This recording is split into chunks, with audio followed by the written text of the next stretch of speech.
Rookie of the year. Rookie of the year is probably another hard category because there's no clear cut Wembanyama, so to speak. So I really, I really thought about this. I think, we had a little bit of a delay in our pod starting. I had a lot of time just to sit and stare at my computer and really think about life. And No problem. I went with Zach Edey for Memphis. He Ooh. is slotting in he is slotting into a role that that is probably an area that they need, so he could legitimately get starting minutes, similar to how Derek Lively ended up playing a significant role for Dallas. Obviously, they're going to have a significant win increase and more public exposure, so that's going to help him as well. But also, the role that he needs to play, he really just needs to average a double double, a 10 and 10, so to speak, or a 12 and 10. And he's going to be in contention because that's the type of draft class it is. This is the Michael Carter Williams, this is the Malcolm Brogdon sort of draft. I can't see how Paul, what is it? It's not Paul Reed. I've forgotten his name, or Reed Shepard from Houston. Mm. He plays the same role as Jalen Green. I can't see how that works well. And then you've got Dylan Brooks and Fred VanVleet as well taking up those spots. I don't know how he competes enough to be at that level. Alex Sarr is, obviously going to have some pressure on him, but I don't know if he's going to live up to that pressure. And sometimes that narrative hurts a number one pick when they're not averaging 20 and 5, basically. So Zach Edey was my choice for that. I'm also going to check the odds just because I am curious. But what do you think? Um, I like that Eni as a pick there. I think I'm obviously really high on the Grizzlies this season, bouncing back. But I couldn't pick him for Rookie of the Year because I don't think he's going to get as much touches as he might need in that sort of sense. This team is a vet team here, and there's players around him that are going to go get some, right? And he'll play his role. He'll play start, I think. But even if he doesn't get the 10 and 10, yeah, let's say he goes 8 and 8. Nothing wrong with that as a rookie. Nothing wrong with that as a rookie. That team that just sort of breaks into the playoff window, bracket again for the West. But perhaps not enough to win Rookie of the Year. I think obviously the consensus favorite I think is Reed Shepard right now, and you're right. I think it's a loaded sort of backcourt with vets again and players that are just ahead of him in Houston, and they're ready to sort of take that leap to win. So they if he's not gonna be ready to go from the get go, then it wouldn't be shocking that he's on the bench a little bit more than he might like. So I've gone with Donovan Clingan.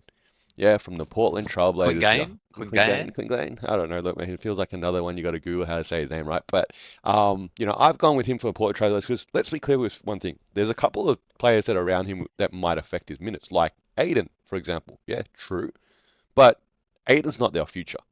And the front office knows that. Okay, so they're gonna give this kid minutes. Portland ain't gonna win.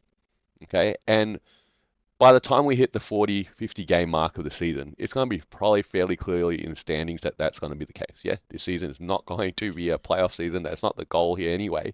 All right, and I think that's the point where you put a rookie in at that point and for the last 20, 30 games and you give him some more minutes, you get a bit of extended play. Aiden takes 5 more minutes on the bench each game, and that's the part that's freshest in voters' memory.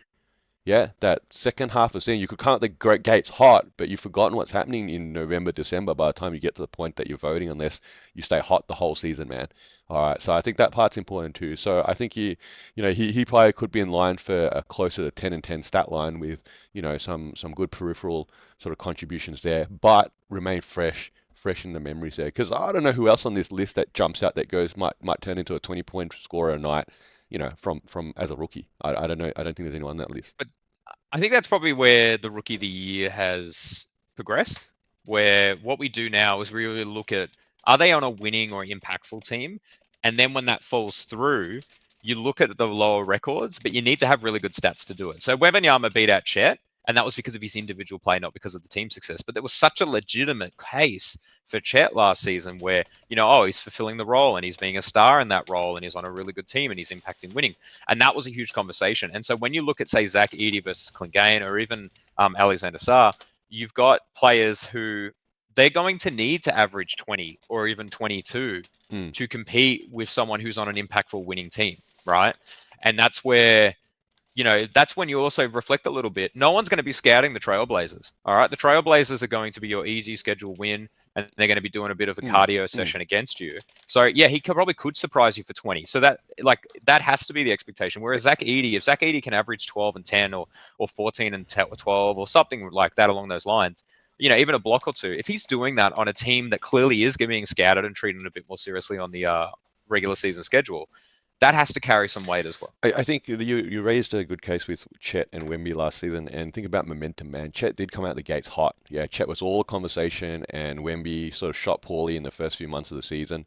But by the time we rolled into the second half of the season, Wemby had picked up momentum. He was getting the triple doubles and just sort of getting some crazy stat lines, and Chet dropped off, and that hurt his case.